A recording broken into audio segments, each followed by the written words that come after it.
So hiya guys, I've got two stories that I want to cover today. One is to do with UNRWA. The title UNRWA is Worse Than You Think. And the other title is the BS that they try to tell us that the marriage of prepubescent, meaning children who have not started their periods, anything like that, is forbidden in Islam.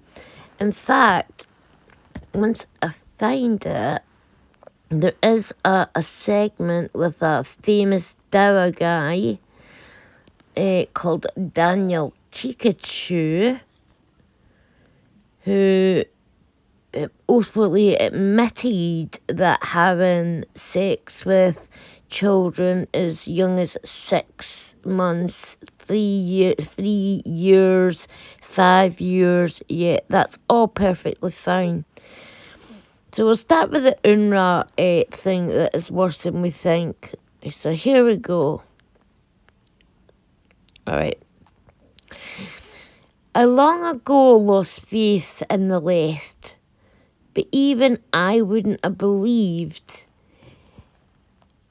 even I wouldn't have believed it if you told me that one day they would spend Holocaust Memorial Day cheering an organisation whose members stand accused of slaughtering Jews. Now remember, our government have just reinstated money to these bunch of savages. Anyway, that is everyone else. That is everyone else. It was lighting candles for the 6 million Jews murdered by the Nazis. They would be swarming the internet to praise or even fundraise for a group whose staff are suspected of massacring Jews. That went on every day. We remember the worst act of anti-Semitism in history. They'd be heaping love and cash on organisations, so many like Dawa organisations, a lot of Islamic organisations, whose people allegedly played a part in the worst act of anti-Semitism in the 21st century. The left is bad, I know, but are they that bad? I wondered. This is a guy looking into wanting to see if his suspicions were right about UNRWA. And yeah, they're right. I mean, like, I've seen, I'll show you them later, books and stuff like that, children's books that teach Palestinian children how to behead Jews and stuff like that. So anyway, this is the story of UNRWA, the United Nations Relief and Works Agency for Palestine refugees in the Near East. On Friday, it announced that it was investigating allegations that 12 of its employees, 12 of the people that got caught in Gaza, in the kibbutzes and the Nova Festival, and the people that the Palestinian Hamas and civilians that had went in, a ton of them were found with actual UNRWA cards on them, which means they actually work for UNRWA. So the 7th of October, Israel alleges that the UNRWA staff people, literally on the payroll of the UN, carried out acts including abduction, distributing ammunition, coordinating attacks, and actual murder. Well, not actual murder, we actually saw it with our own eyes, but anyway, UNRWA says it has dismissed all the subjects that it's investigating, the claims, and see the best of it as well. See, if you're an UNRWA worker, it means you become what's known as a diplomatic worker. So when you're a diplomatic worker in a country, it means that like any crime you commit, maybe, I don't know, murder, rape, torture, you cannot be prosecuted for that. So, UNRWA, the habitat of good, did for its diplomatic employees the thing that it could. It fired them. I think they bloody do a lot more than that, but I don't know. In response, some Western nations, including the US, the UK and Australia, not the UK anymore, after Keir Starmer just gave millions again to UNRWA. Weird that. But yeah, okay. Have suspended funding to UNRWA as well. They might. Who wants their hard-earned tax dollars going to an organisation that reportedly harbours neo-fascists? I know I don't.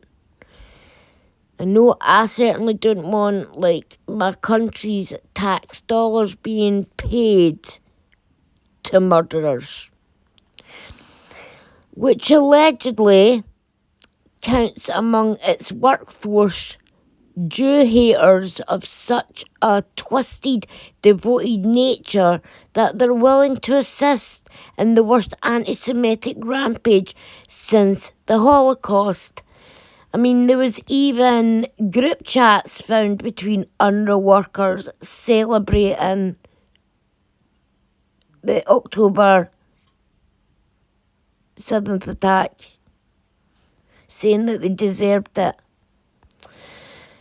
Suspending the flow of money to UNRWA while officials figure out whether its staff did take part in that racist, rapacious onslaught. Well, they must have done, because why else would their ID badges be found on the bodies that why would their IDs be found in the abandoned trucks and the bodies that had been shot by the IDF? So yeah, they've got they wouldn't just have UNRWA ID for no reason whatsoever. But of course they've got to say allegedly. So they've done this against Jewish women, men and children, and then that seems reasonable to this person. The woke left sees it differently. Of course they do. The woke left are nut jobs. We live in clown world, this lot. UNRWA is great, they say. It is essential to the well-being of the Palestinians, especially in war-torn Gaza. I mean, they say, it's like a prison camp. Yet, and I don't recall in Auschwitz and all the other Nazi, prison camps, the Jews ever been able to leave and go to universities in Britain and America, and fly out and take jobs all over the world. If they tried to dare to leave, they'd be executed and on the spot. So the Palestinians, they've got passports, so they can leave. How else did Hamza Yousaf's mother and father and whatnot get into Gaza I mean, like, how did they get into like this prison camp? You know, if it's so much of a prison camp, like prisons are made to keep people in, not people. People. Prisons are made to keep people in, not allow people out. Yeah. However, these Palestinians were going to and I showed it, but unfortunately didn't record last night. These Palestinian women and stuff like that were going to like colleges in America and stuff to learn engineering. I wonder why they would go and learn engineering. That's a pretty specific job kind of resume to like choose. Could it be because, like, yes, with engineering you can learn to make things like BOMBS, and even one of them in this documentary admitted that's the reason that she did it. And then when she finally learned what she could, she decided to become a nurse, strap a suicide to her vest, go into the very hospital that had helped her because she'd burned herself when she was younger. I mean, the story's like so full of plot lies. The journalist asked this woman, "Oh, were they nice to you, etc.?" And she said, "Oh, they were really loved to me. They were really lovely. I couldn't have asked for kinder staff." And then the reporter then goes and asks her, saying, "Well, if the staff and that were so nice to you, why did you go back into that hospital and try to murder them all by blowing them all up?" And then she's like realised, the victim mentality card switched over, because they've only got like two expressions, these people, the victim card and the aggression card. So the victim mentality card's like played in, and she's like, then she went on to, I'll record it and have to let you see this, because like the way she does this, it's like it's second nature to the lies that these people tell. But she's like, "So why did you go and like try and kill these people?" And she's like, "Oh, because they were nasty to me. They treated me like rubbish and stuff like that." And if I was the journalist, but the journalist was being basically watched by what you'd call like the top dogs in that prison, making sure like the other women weren't saying certain things. But if I was that journalist, I would have pushed back and said, "Excuse me, but a minute ago you said these people were kind to you and they helped you like when you were younger with when you burned yourself." And it wasn't like it was an accident how she done it. She was making some food and burned herself by accident. Got taken to a hospital in Israel, and they kept her in for 6 months and done skin grafts, etc., and that kind of thing. But yeah, I would have pushed back and says, "Well, how can you say like 1 minute like these staff are so kind and nice to you that they would bring you treats in and like bring you the staff would bring her in fresh pajamas and things like that, so she had like comforts while she was in the hospital." But then when you push back and say like, "Well, why try to kill people that are so kind to you?" Turn around and say that, yeah, because they were horrible to me. I'll be like, that makes no sense whatsoever. But yeah, regardless, so let's get back to this. So the murky depths of the doublespeak, that's what I mean about them. Doublespeak, they say one thing and then you call them out in another, and they've got a completely different story for something else. So every government has had suspended donations and now and donations, and now complicit as Israel's genocide. So because all these countries have decided to suspend UNRWA's funding, Israel got the blame yet. Because these countries weren't Palestine gets billions paid into it every single year. I've got the chart of how many, all the countries and how much money gets paid into this country every year. But because they were caught with Mein Kampf and all these anti-Semitic books and stuff and that in the classes, and the teachers were caught in group chats. Some teachers were caught participating in the October 7th, blah, blah, blah. They switched the narrative again, and then it became Israel's fault, and because the funding got stopped, then it was now Israel's fault that these people would be starving and blah, blah, blah, blah, blah. A lot of people seem to forget that UNICEF added pipes. Now, Israel only supplies 10% of the water to Gaza. UNICEF decided to build pipes in Gaza to allow the people to have clean water. After all, everybody deserves clean water.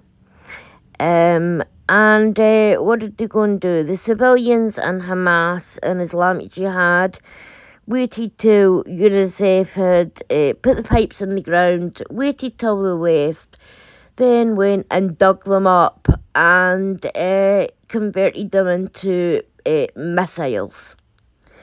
So Gaza then lost 90% of its water and only had the 10% of the water that Israel was able to give to Gaza. And then for that, they were being called genocidal. And then we've seen the videos, and I don't understand, with the aid trucks and stuff like that. The amount of aid trucks just sitting waiting, the hundreds of thousands of aid trucks going into Gaza.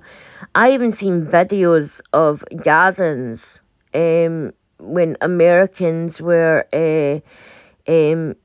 dropping off ration packs and stuff like that, opening them up and saying we will not be in your Western filth, and thrown it in the bin. So I'm sorry, but if you're starving, you'll literally eat anything.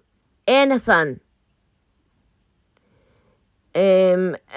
saw other videos of them taking these ration packs, ones that were sent from Britain and stuff like that, and complaining how crap they were.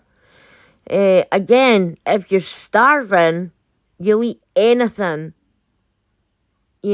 As long as you've got food in your belly, water, all this kind of stuff, who are you to be choosy, but to just throw perfectly good food in the bin? I mean, there's videos of Palestinians on TikTok walking about Gaza and the markets are full with oranges and things like that. And granted, I know Hamas are stealing a vast majority of the food and upselling it, but that's not Israel's fault,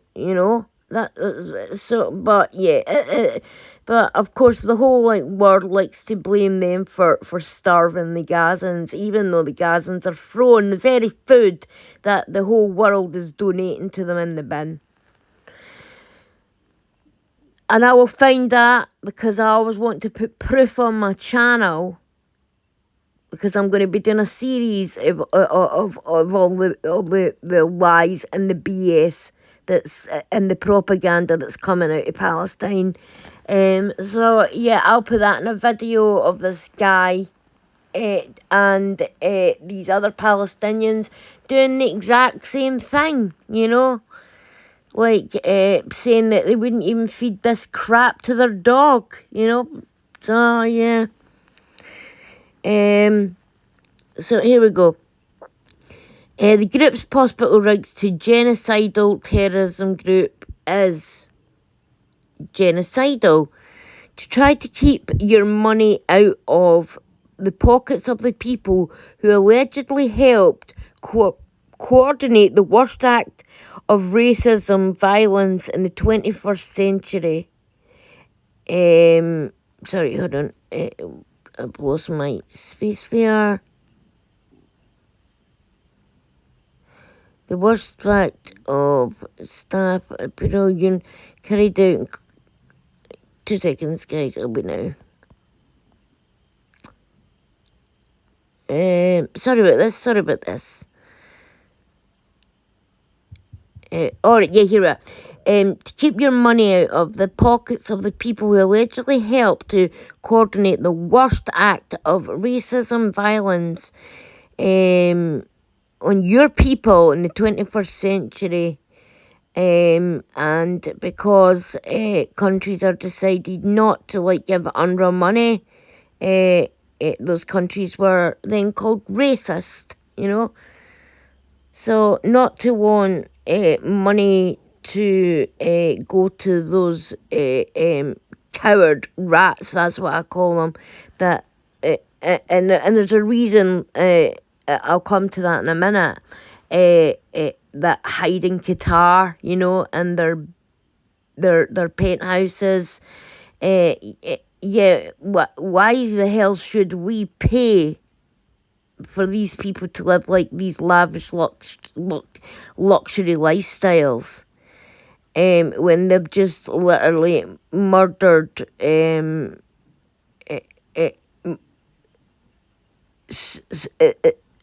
one of the worst acts since the Holocaust. I mean, in an active war, you don't have to help. So the people that are attacking you, you do not have to help them. You don't have to feed them, nurse them, nothing. You don't have to do that. What Israel is doing is actually, even though they know a lot of the Gazans support Hamas, what they're choosing to do is try not to make the situation grow any worse, because it's called, there's a site on X and it's called Pallywood, and it literally shows you the amount of propaganda they're using, children. There's a funny scene where they've got a child wrapped up in this white garment, with looks like blood, it's like tomato ketchup by the opposite, and then there's an air raid siren, and these 6 guys that are carrying this little kid drop the kid in the middle of the road. And you think alright, this kid's already gone, so yeah, they're going to save themselves.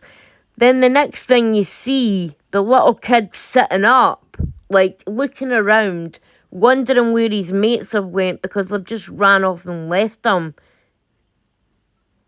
And the amount of videos that I've seen, you have to go and watch this. It's on X, it's called Pallywood. And you have to go and see the lengths that these people are going to make it look as though Israel is targeting children.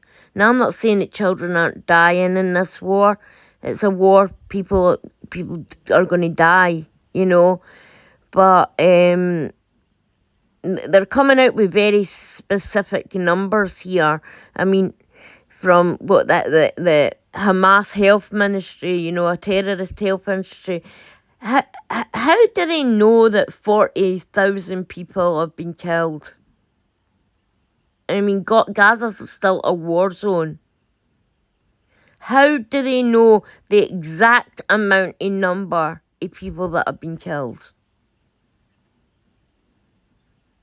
unless you're, I don't know, Nostradamus bloody Damus, or have I don't know, like some kind of weird sight, X-ray vision sight or something like that. How do you know that 40,000 people have died? You don't. You just don't. It's impossible to know that. But the mainstream media are just running with this ridiculous 40,000 number, and even like a proper strategist would tell you that, like, there's absolutely no way until the war's ended, the rubble's cleared, and things have calmed down, and remains and that have been gathered, that the true amount of people who have passed can be revealed. But they're just like taking it, I guess, and then to make the world feel sorry for them. I mean, I even saw a video where they bought literally a shipment. There's these things called, I used to collect them because I used to think they're a bit creepy, but like they're adorable, and they're like called, like, they're like for real babies, and they're made like a silicone, and like their hair's all rooted, and like little eyelashes, and it's people make them, and they're very artistic, you know, and they're called reborns. And like, so I'd got my youngest daughter one, and his name, she'd called him Christopher. He had red hair, and he was like a 7-month old reborn. And I remember us being out shopping, and a guy came. She had him in the, you know, the little part you put a kid in the shopping buggy. And this guy came up and chastised me, saying, "How dare you put like a 7-month-old baby with no support or that in that trolley?" And I'm like, "That's a doll." And he looked at that again, and he was like, "Oh my God!" He's like, that looks literally like a real child." And so yeah, I saw like them unloading tons of like these reborns, but and all different sizes, babies, toddlers, you know, because you can get them made up to like 10 years old, you know, so yeah, then wrapping them up in this like Muslim cloth and smearing a bit of like red stuff on them, and then one of them made the mistake by accidentally putting the camera too close to the reborn's face, which it gave the game away, you know. And then there was another incident where they actually dropped the reborn. So yeah. Yeah,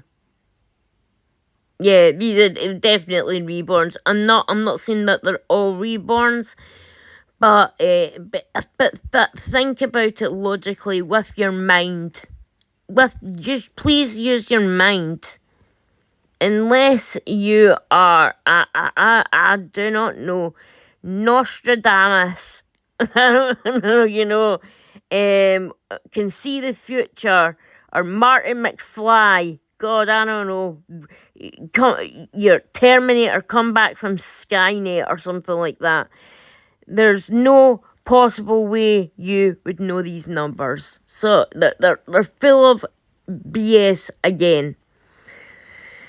But the videos like they try to do, and they try to pull they're actually kind of hilarious. You know, some of the antics that they try to pull to make it look as though, I mean, you'll see like women, there was this one woman saying like that her child was buried under a video. Then they hadn't told her that the video had cut. And next thing, like, she's laughing away. Then you see her in a video maybe about 20 minutes later. And then it's her son that's caught under the video, you know. And she can't remember his name because she's so traumatized. And then there was another guy. He was like labeled Mr. Fafo. First of all, he's like one of the most luckiest Palestinians I've ever met. First of all, he'd lost his child, but then all of a sudden, like, his child came back to life again. Then he apparently stepped in. He was in a car explosion. And, like, these, like, mourners are all standing next to him crying and stuff like that. And then the next, like, video we see him, he's back alive again. And saving a baby from God knows what. Then he's a journalist. Running round the same block over and over and over again, and you can tell there's sound effects over again that's on a loop. You can just tell that when you know what to hear out for editing and stuff like that. And he's saying that, like, they're being bombed, but, like, there's no explosions, there's nothing like that. Yeah. But yeah, this guy's died about 6 times. His child that it ended up wasn't even his child that had died once. That magically came back to life as well. So yeah, you've got to go and watch some of these videos because, like, they'll make you, like, think to yourself, what the bloody hell, you know? Like, these people certainly would not get a job in Hollywood. But anyway, back to this. So, they want to keep the money out of this genocidal, racist organisation. War is peace, freedom is slavery. Not wanting Jews to be butchered is fascism. That's very true. My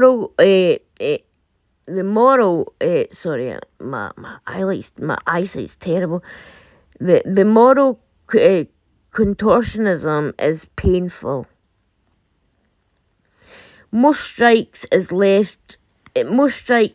left's attempts to downplay the seriousness of the charges against UNRWA. And yeah, they are. Because, like, when, like, these charges against UNRWA, like, came out, I mean, like, you maybe heard it for about a day in the news, and then all of a sudden, nada.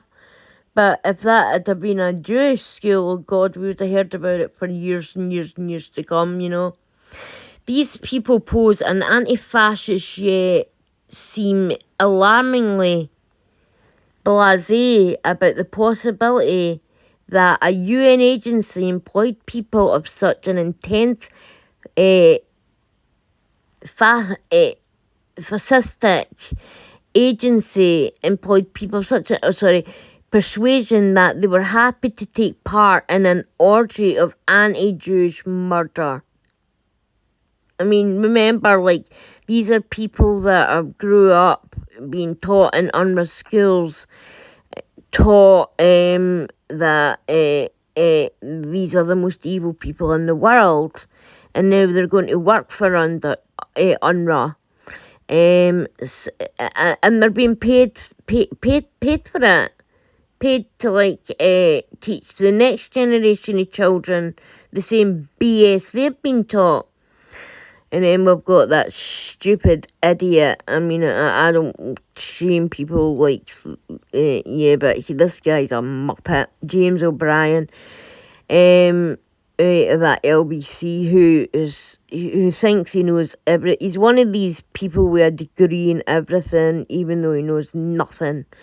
Individuals from the workplace of 13,000 whatever said LBC James O'Brien. This is a man who said that the right wing's media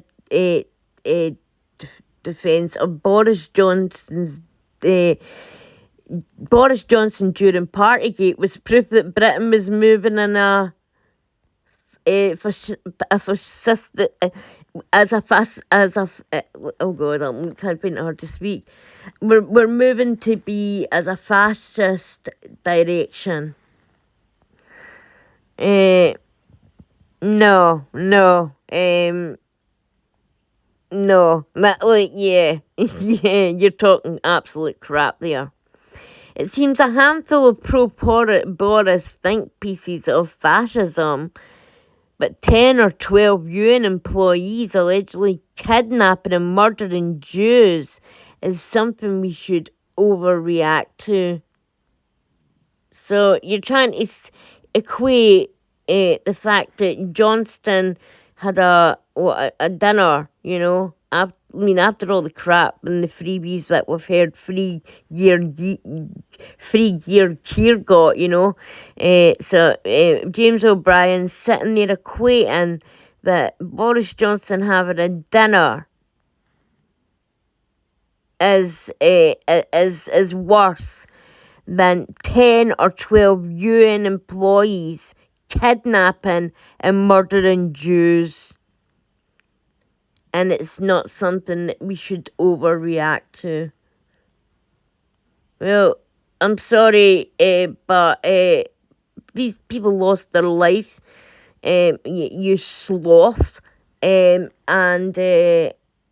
yeah, people not lost their lives at although Johnston's dinner parties weren't right at the time, people never died there. What is it? You jealous you weren't invited, Sloth O'Brien? I don't know.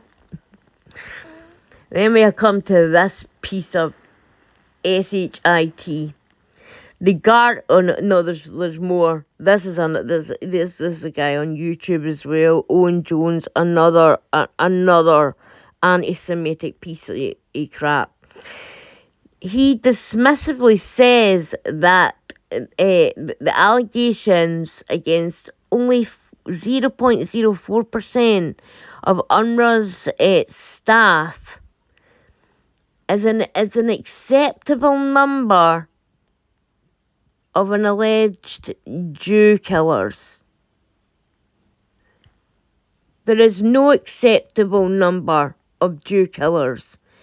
The only acceptable number of Jew killers is 0.000000000%.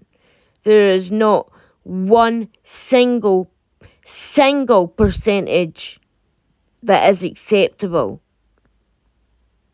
But again, another numpty, another bloody, guy who would kiss the ass of Tristan Tate, the guy that trafficked in underage kids and stuff like that in Romania. So yeah, so the people we're dealing with, people. If 12 isn't a particularly big deal, how about 50 or 100? 100 alleged programists would still only be 0.77% of UNRWA's workforce. Is that cool? Also, it'd be better if it was 0.77%. Owen, I don't know what to call you, Owen joke. But yeah, so if 50 or 100 UNRWA staff members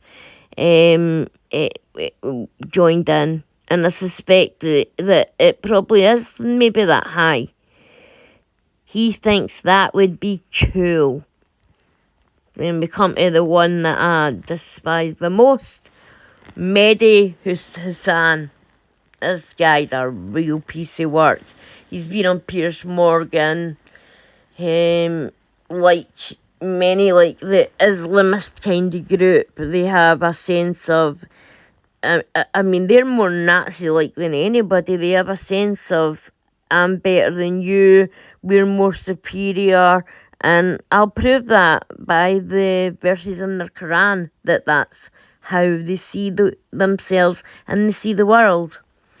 So, Mehdi Hassan speaks of the alleged acts of a handful of UNRWA employees.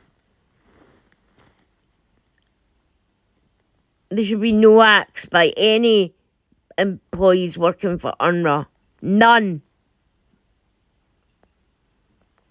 Like, why didn't these, like, psychopaths get that through their head? Like, is it all of a sudden it's alright just to, like, murder people? It's perfectly fine as long as it's Jews. Where were you when that Assad was murdering millions of Muslims in Syria? Huh? Where were you, like, and when the Christians were wiped out in Lebanon? Where are yous, like, marching for the Christians that are literally being genocided right now in Nigeria? Where are yous for the Uyghur Muslims in China who have been genocided, sent to re-education camps, had their mosques torn down and turned into nightclubs, and then and now they're used as dancing puppets for tourists? Where was your marches then?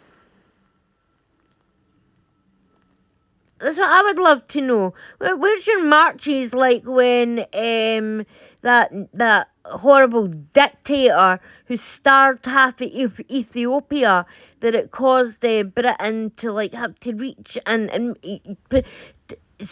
British children were sending their pocket money in. We made a Christmas album, we done a concert and everything to try and get food over to these people because they were being run by a dictator that wasn't paying for them, and we were having to see pictures of children that no person should ever have to see a child look like that. No one. But that's taking it back to the 80s, so let's take it a little bit more further. Where were yous when the Armenians were being slaughtered? Or what is it, David Lammy recently said, what happened to the Armenians was a good thing? Or really, was it? So when the Christian Armenians got slaughtered, yeah, that was a good thing by the Turks.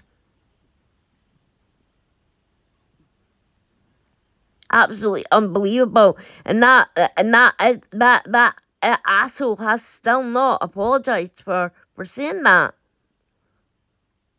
The only common denominator I see in all of this, all of it, is the fact that it's Jews. You even got the Hezbollah terrorist organisation. A few days ago in the streets of Britain, we've got useless idiots, and that's what I'm calling you Brits that participated in this. Yous are a bunch of useless idiots for the Iranian mullahs who sit and laugh at you and would happily kill you faster than you could say your name, because to them all you are is a dirty infidel. It's in their Quran. It says that we are lower than creatures. I'll show it to you. But no, you're like, yeah, go Iran, go Hezbollah. And you bunch of Muppets are shouting things like, Hezbollah, make us proud, burn Israel to the ground. Get a bloody grip. These are meant to be the people that are the thought thinkers of our future. You know, it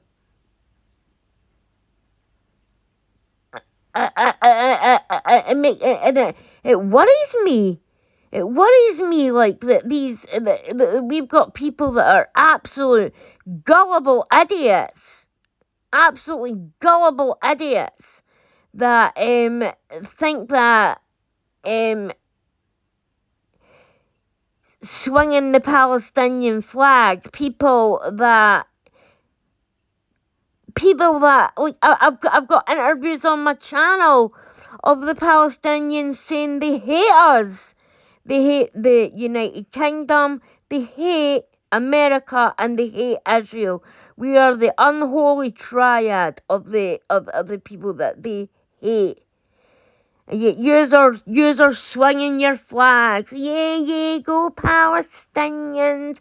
Bring them over here, you know. Like, yeah, we could do with some intifadas here. Like, I don't get it. Like, I don't know if your mothers dropped cheese on your heads when you were born. I really, really don't get it. I don't know what school yous are going to be teaching yous this utter nonsense. But to the British people that were on the street that day, carrying like their little jihadi flags and wearing parachutes and those ridiculous chants, you should be bloody ashamed of yourself. And I don't just blame it on all Brits, because like British people, there's only like 30% Indigenous Brits left in London. So of course these people are gonna not, when they desecrate our war statues and things like that, of course they're not going to care about doing things like that. Like, their ancestors never built up this country. They've got no cow in this race, you know. Their ancestors never, blood, sweat and tears, never built this country into one of the most beautiful countries in the world. All they want is Sharia for UK, you know, and turn our country back into the hellhole that they just returned to. There's a reason why they want to come to Britain. And it's not because their countries are paradises. It's because their countries are hellholes. But they want to come here and change our countries that we've built up, that we've made beautiful, and change it into the hell, despotic, I don't know, hellholes that they've just came from. You move to a country and you adhere to their laws. I would never move to the Middle East and expect them, the whole country, to change to Christianity, and not that you'd be able to, because you can't even have a church in an Islamic country, but I would never demand that they change their laws. That's their country, and they've got the right to run their country how they feel fit to. But how dare people come to our country? All right, if you've got great culture and food and things like that, inventions, add it to the collective, you know, become a Brit, make and turn like our British country, you know, like into something that is worthy to be a part of. But how dare you guys come here and want to change our country into the absolute crap holes that you've just came from? Like, the Magna Carta, I swear to God, like, it'd be on flames right now. Flames right now. But this, like, guy here, Mehdi Hassan, goes on to, like, talk about Trump. And he's like, Donald Trump once said, and describes, the description he left is as vermins.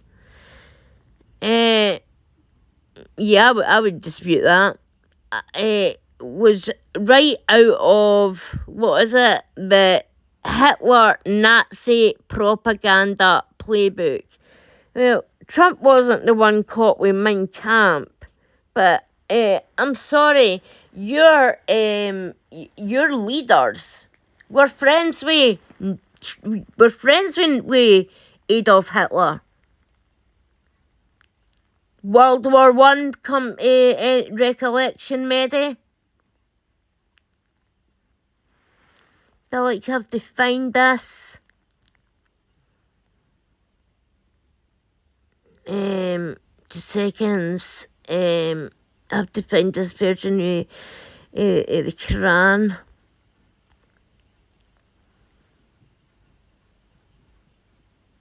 The seconds. Yeah, like here's like so he's like this Mehdi's trying to make it out as like the usual wreck like Hitler's shop, but here's like a passage for the Quran. So here's 3 Quranic verses, and it is Muslim epithets for the Jews. And they refer to the Jews as apes and Christians as pigs. Now, I'm not making this up. This is in their book. So, I'm a pig. And if you're a Jew, you're an ape.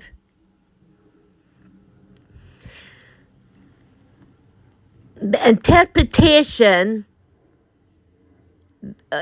these enigmatic passages, an Islamic, oh God, is highly complex, dealing as they are to do with infractions like breaking the Sabbath. Who cares if it's like about breaking the Sabbath or not? I am not a pig. There's passages in there that say that you're not allowed to be friends with Jews and Christians. Let's go to another one. Muslims view the Christians to be the people of the book. Right? So we're the people of the book. Yet they also call us kafirs. So a kafir is an unbeliever. So they're going against their own God there, because their God Allah says Christians and Jews are people of the book. But apparently agreeing with our book, you're a kafir, an unbeliever.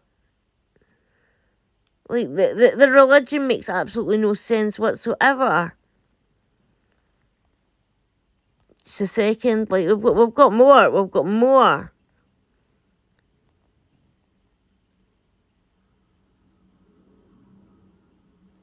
They say about the same about the Jews. Here's also proof as well that Christians and Jews, we both call God Yahweh. Yahweh's never once mentioned in the Quran at all. I don't even know if you said the word Yahweh to a Muslim, they would know who you were talking about. Well, that's God's name. And then isn't it also like weird that, like, even though our book's older, and like they try to say that Muhammad was prophesied and this, that, and the other, right?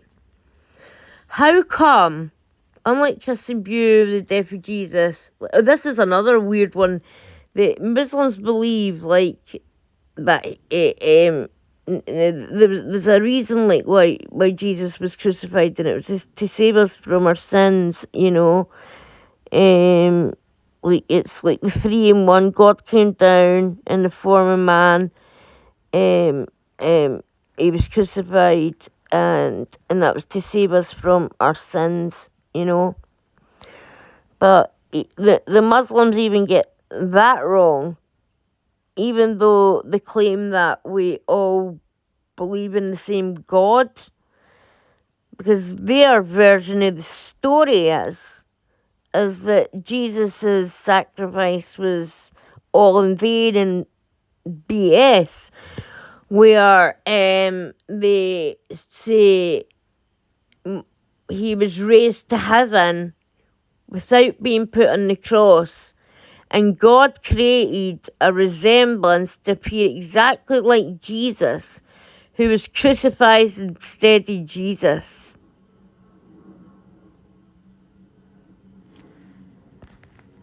Unbelievable. So they don't believe he was crucified. What does the Quran say about Israel? The Quran specifies that the land of Israel is the homeland of the Jewish people. You hear that? The Quran specifies that the land of Israel is the homeland of the Jewish people. So they're going against their own holy book by trying to blast them out of the area. Trying to push them from the river into the sea. So again, like, the religion just, like, it constantly contradicts itself. Contradicts itself. It also says that the Christians are also the people of the book. But we're also kafirs. And then Yahweh is never mentioned in Islam. What does Jesus say about Islam? This is exactly what Jesus says about Islam, right? Torah, scriptures, Abrahamic religions, there is not one single mention this guy Muhammad. Not one. And remember, like, our religions are thousands of years older than Islam. So there's not one single... there's nothing. There's no... they've been to Greece. You would at least you would think maybe even like one word Muhammad, like something. If this guy was like the greatest of all men, even though the things he done were disgusting, you think there would be like something mentioned about him, like this is like the guy that's bringing the final revelation, and then you have to also think about it as well, like the Muslims like think they're the ones getting the final prophet, the final revelation, and they're the ones that have been chosen. Yeah, their lives are absolutely shit, whereas Western nations, Christian, Jewish nations and that are all doing so much better.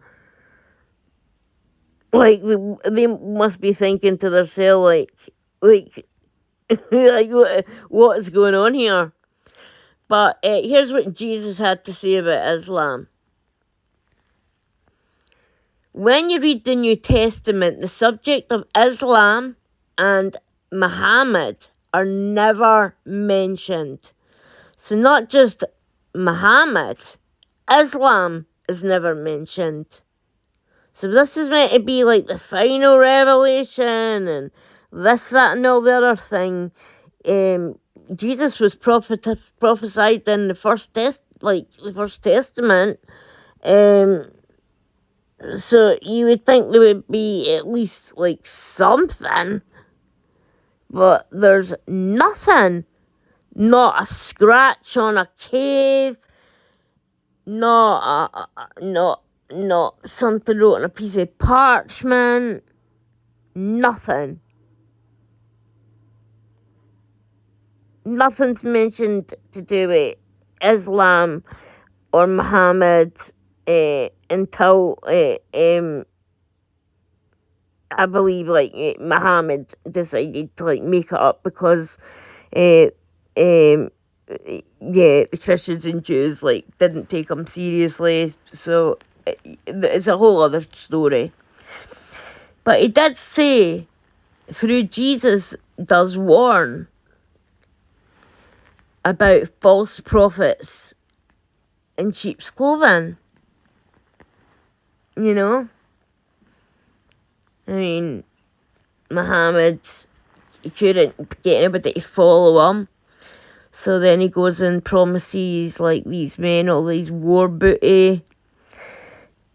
Gets more people to follow him.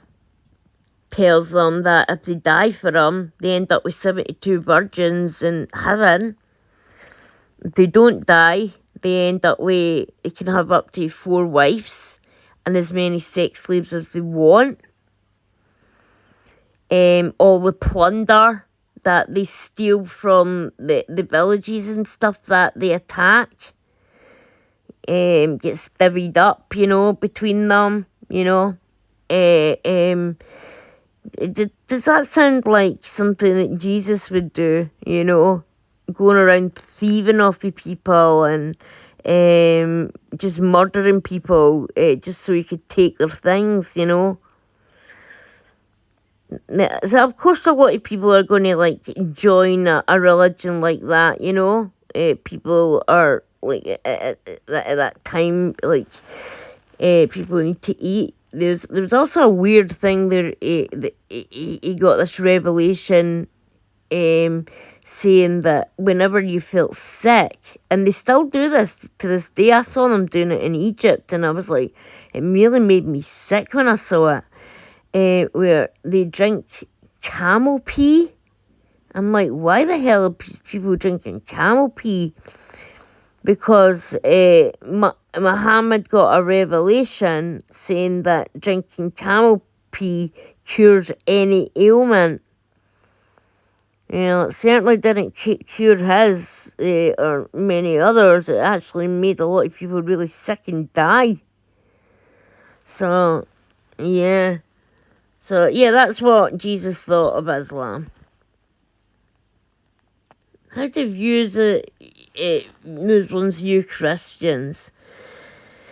Muslims believe Christians are the closest to Muslims. They have good intentions, but they lost their way to the truth.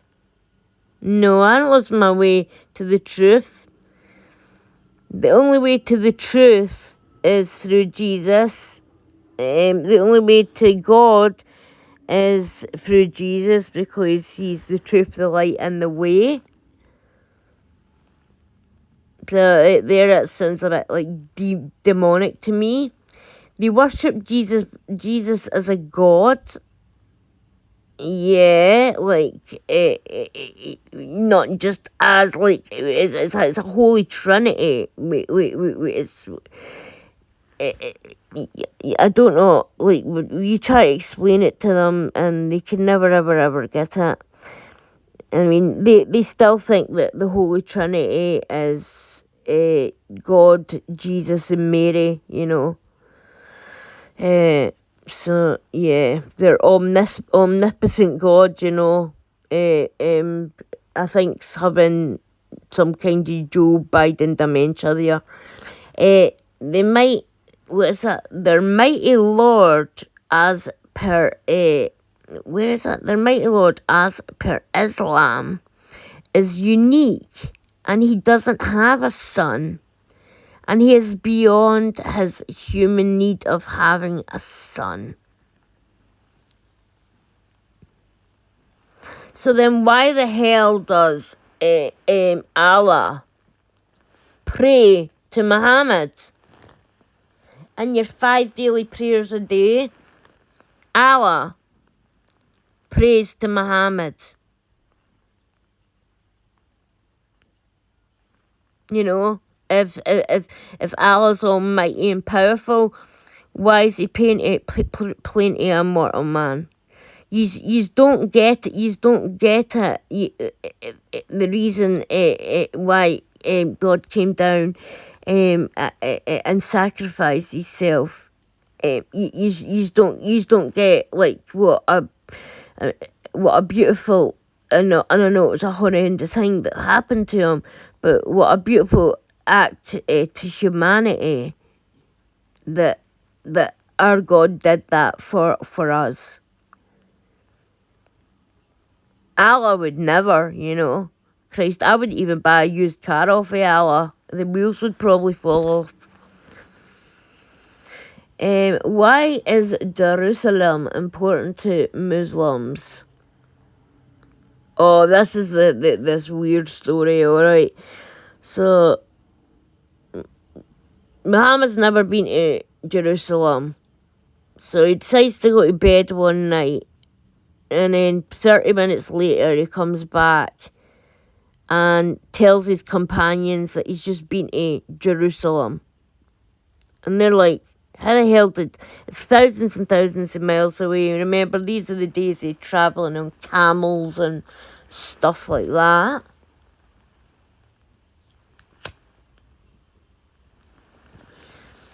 So yeah, so he starts to tell them he had this night journey.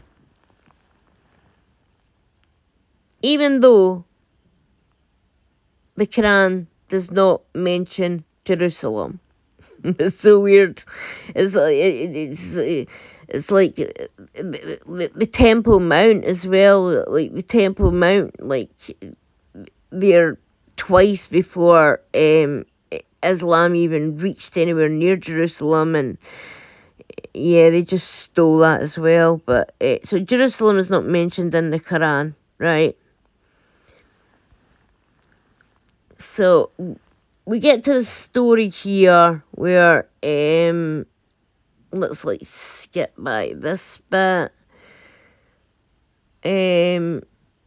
So Jerusalem is significant religious significances in Jerusalem. There's plenty to do with Christianity. After all, that's where Jesus was born. That's where Jesus was sacrificed. So there's plenty of sacred places. We've got the Temple Mount, the Wailing Wall, a lot of sacred places in Israel. But what is there that attaches Islam to Jerusalem? And here's the story here. This is the most ridiculous story I've ever heard in my life. More ridiculous, I don't know. So God says, like, now take thy time only son, whom thou lovest, Isaac, and go to the land of Moriah, which is Jerusalem, and offer him there for a burnt offering upon one of the mountains, which is the Temple Mount, which predates Islam, which proves that ugly as hell, golden, bloody, tinned roof thing that sits in the Temple Mount. That belongs to the Jews. That belongs to the Jews, and just to keep the peace, they allow it to leave up. But that is a very special temple, the Temple Mount, it belongs to the Jews, and like the Jews aren't even allowed up in one of their most sacredest places to keep them happy, So let me get to this, there's the Wailing Wall. There we are. Sorry, here we are. And this is the Church of the Holy Sepulchre. This is the church where Jesus was sacrificed, so that's very, important to Christians. So, yeah, let's get to the part where we have to tie in Islam into Jerusalem.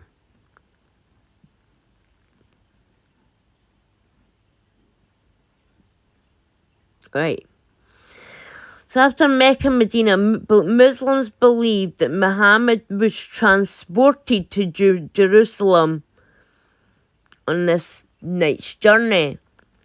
The Quran describes how the Prophet was taken by this miraculous steed called the Barak from the great mosque of Mecca to Al-Aqsa, which is what they call that mosque in Jerusalem. The furthest place of prayer, where he prayed and then to visit, and then this beast even took him to heaven for a single night. To take him to heaven for a single night in the year 1621. So yeah, Muhammad was pretty busy that way. So it's glory be to the Muhammad, blah, blah, blah, blah, blah. We don't know what Muhammad says is all day crap. So, yeah. So, let's describe the Barak. So, a white animal, which is smaller than a mule, but bigger than a donkey, was brought to me. The animal's step was so wide that it reached the furthest point within the reaches of the animal's sight. Because even I'm having to understand this.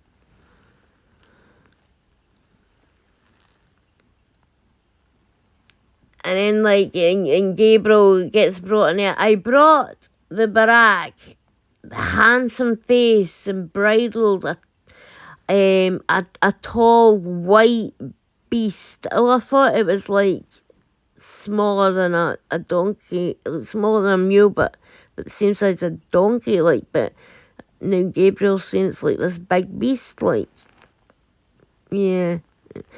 Anyway, he could place his hoofs at the furthest boundary of his gaze. He had long ears. Wherever he faced a mountain, his hind legs would extend. What?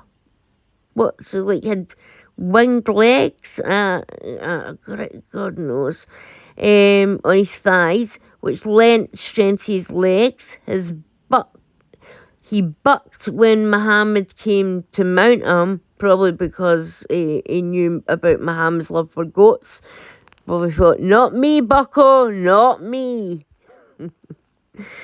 And said, are you not ashamed, O Barak, by Allah? No one has ridden you. So Muhammad, think about this, Muhammad's the only one that could see Gabriel, right? And many people, there's a speculation towards that the Gabriel that people were seeing Muhammad with was this really handsome guy in the village who used to sleep in the same bed as Muhammad, and they had basically had a gay relationship. So, yeah, the only person then, so if anybody got to see Gabriel, it was in Muhammad's bedroom. even though they would say, oh, this would look like this, I can't even remember his name, I'll remember it. That looked like that guy. Me would be like, no, no, no, no, that was Gabriel, that was Gabriel. But other than that, nobody ever saw Gabriel. Nobody. It's so weird. Anyway, so Muhammad's the first person to ever ride this animal, to take him to this place in Jerusalem, then to the heavens. So he's ashamed that he sweated until he became soaked. And he stood still so that the prophet mounted him. Christ, I bet you that was a horrible thing. So it's like, what is... So there's pictures of this thing. This picture... Have I got the pictures of this thing?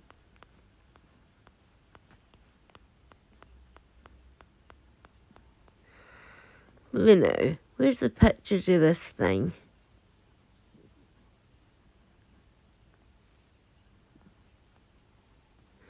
Just seconds, guys.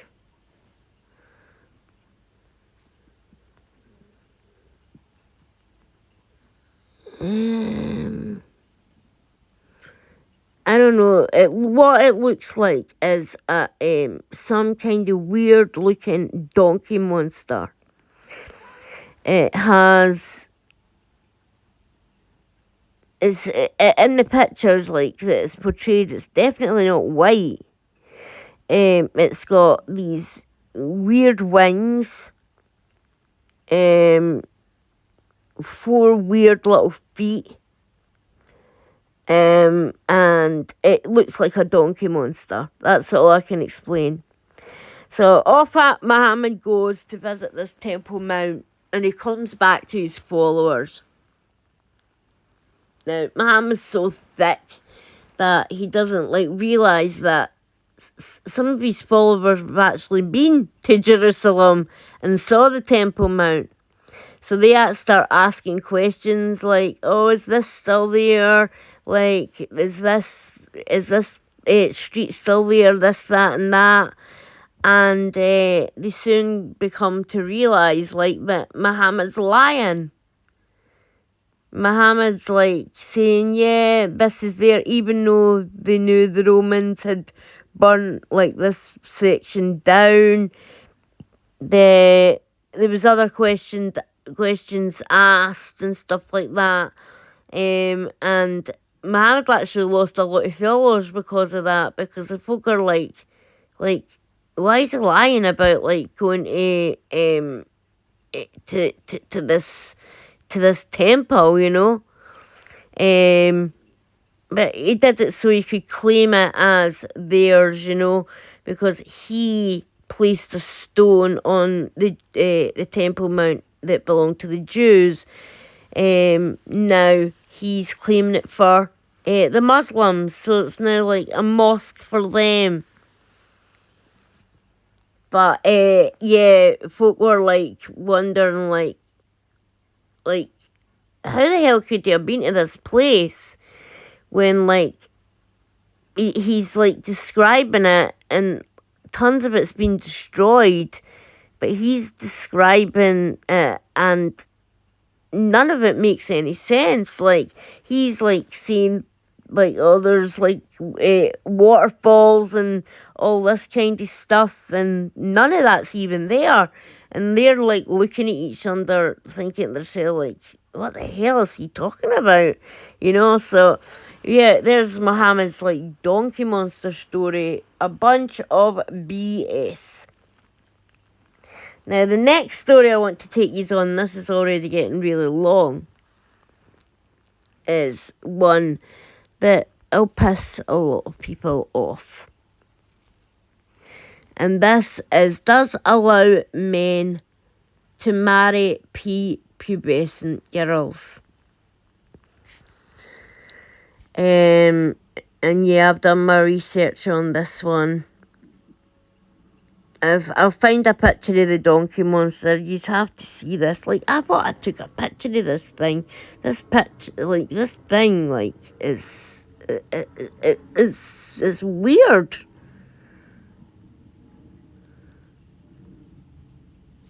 Screen recordings.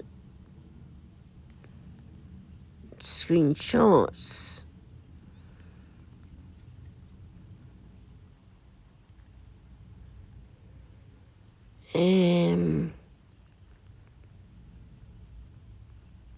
Selfies? No. Live photos. Pictures of nails. Panoramas. No. No, it's definitely somewhere. Isn't like here. No. Yeah, I don't know where the hell I'm putting it. But I'll find it. I'll find the picture of the donkey monster. And let you see this. But then after I go through this video, I'm going to go through a video and show you all of the conspiracy theories that have been started by by these people to make the Jews look bad, you know.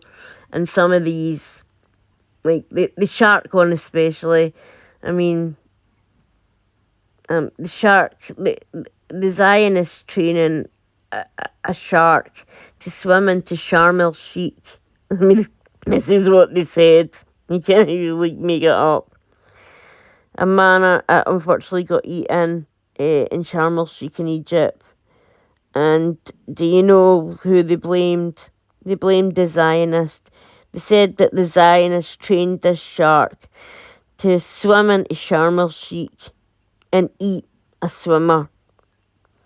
I think the guy was Swedish who sadly passed away. But yeah, that was the Jews that got the blame for that.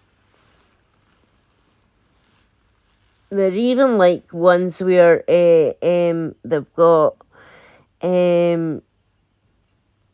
spiders and stuff like that, where they believe that the Jews have got like spiders and stuff like that like that like are like Spider-Man and like can grow and sliver their way into like vaults and steal things.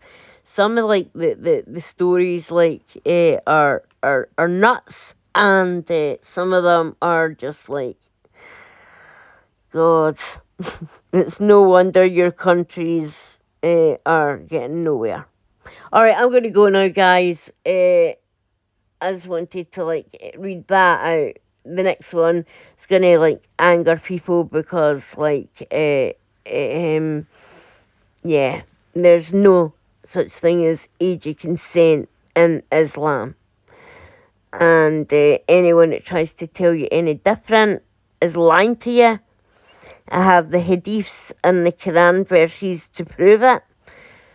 And yeah, I hope you're all having a nice day. And stay loving one another. And if anything, if you are going to go out and protest for peace. Protest for peace. Protest for the people in Nigeria. Protest for the people in Syria. Protest for the Persians in Iran. You know, who are murdered if a little sliver of their hair is shown by the morality police.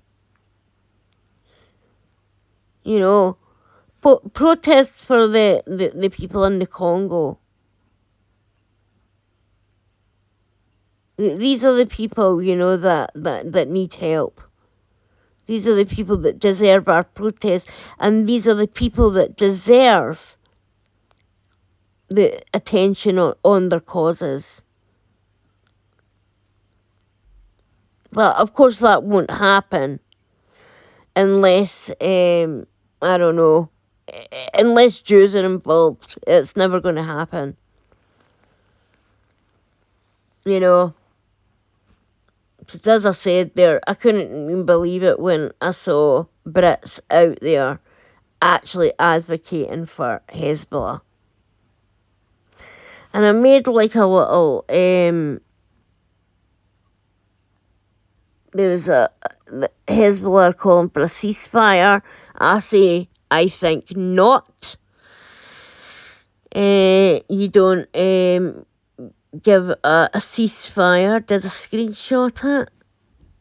Did I screenshot that ceasefire blah blah blah.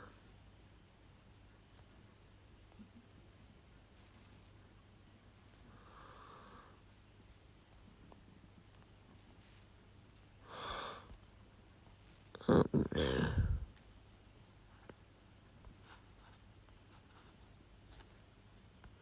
No, I didn't, but oh wait, no, hold on. Can I get it? Hold on, notes, notes. And this is the way I feel about the ceasefire.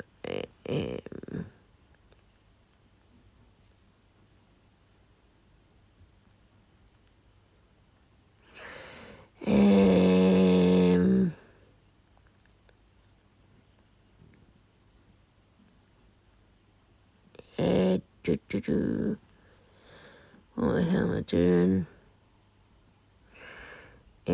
Notes, log notes, shared notes. Oh, here we go.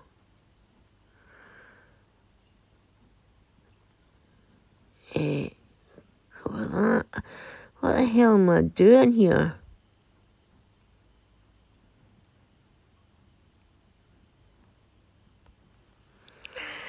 Notes.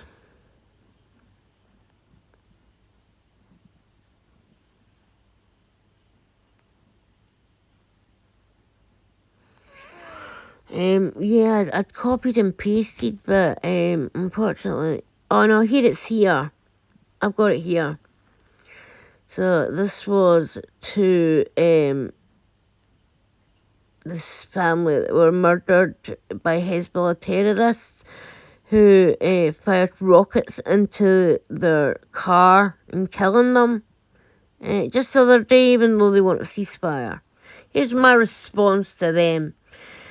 RIP to their families, screw their ceasefire. They only want to rebuild.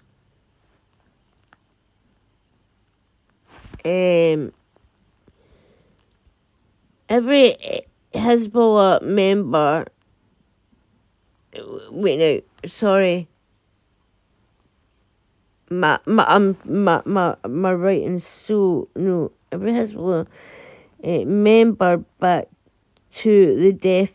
Oh yeah, so every Hezbollah member, like you hear them all the time, like we love death, we look forward to death, we live for death. You know, if that's the case, you know, and then why are you so like busted up about like what's happening with if a Palestinian dies?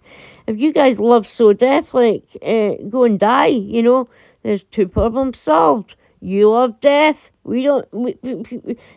People don't want you. Anyway, so I said it's like, so they love death so much. They claim they live for death.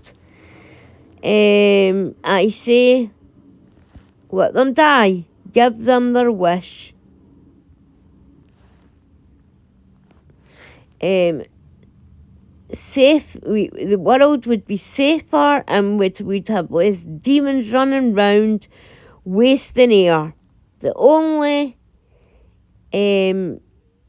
ceasefire, they only want a ceasefire because their so-called strong army is a joke. They need to change their name to Has No Balls, since like all the pages blew up in their pockets. No,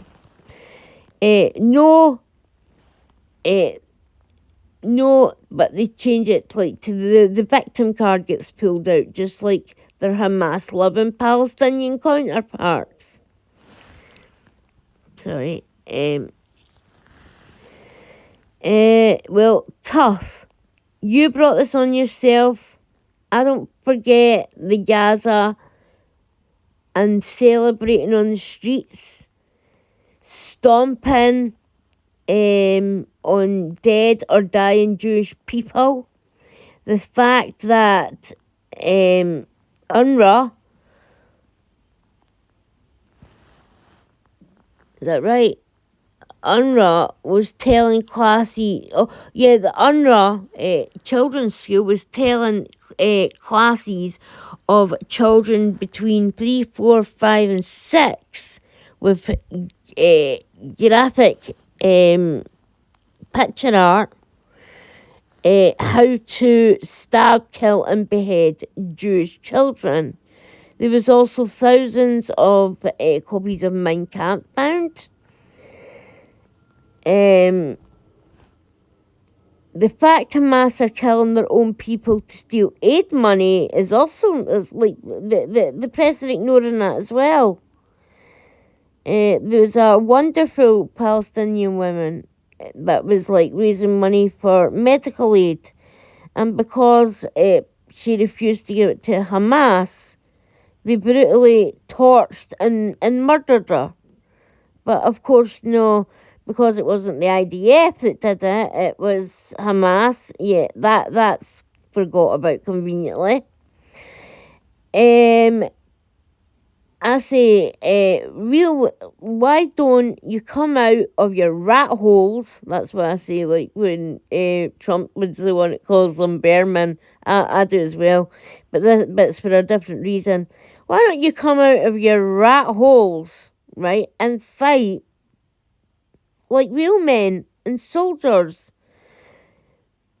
Do it like real men and fight, and do it and fight fair. Instead of using babies as bulletproof vests, you play the victim, but you're the biggest bunch of cowards hiding in your rat maze.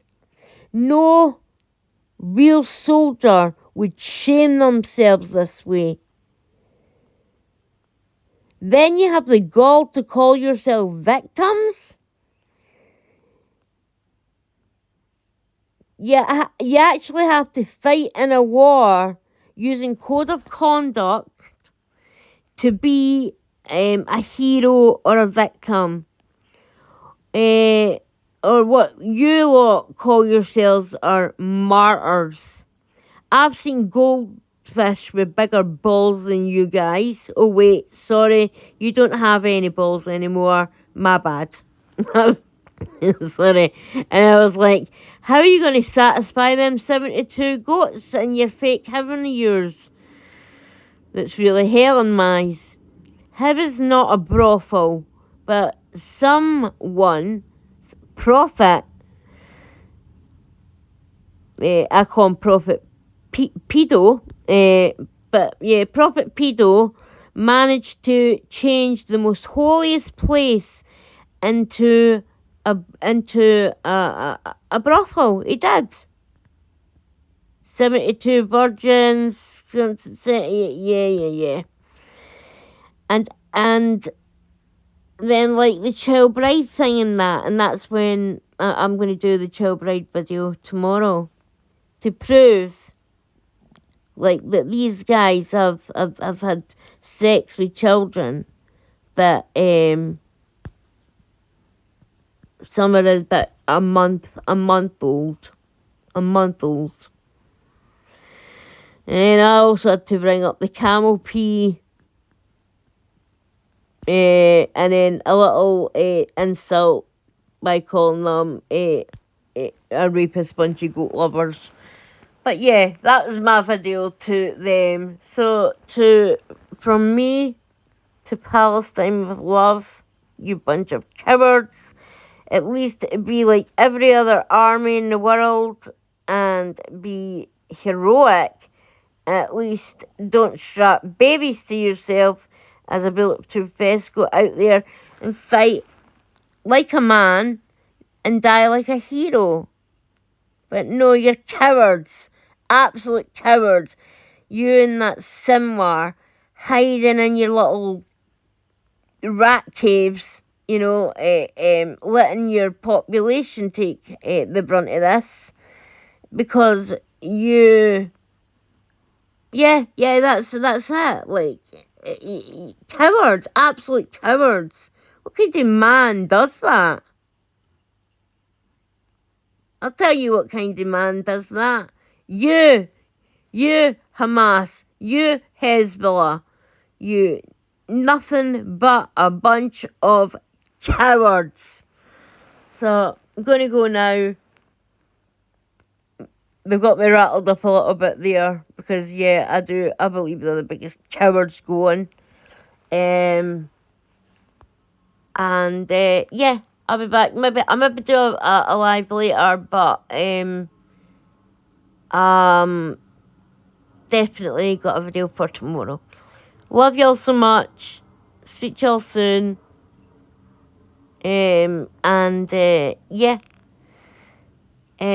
Pray for peace. Pray for this to end. Pray pray God, please. And somehow, in some instance, I don't know, flood that ground and stuff like that. Get the hostages out. Flood that ground and get those little cowards arrested. But I'll speak to you later. Love y'all. Bye.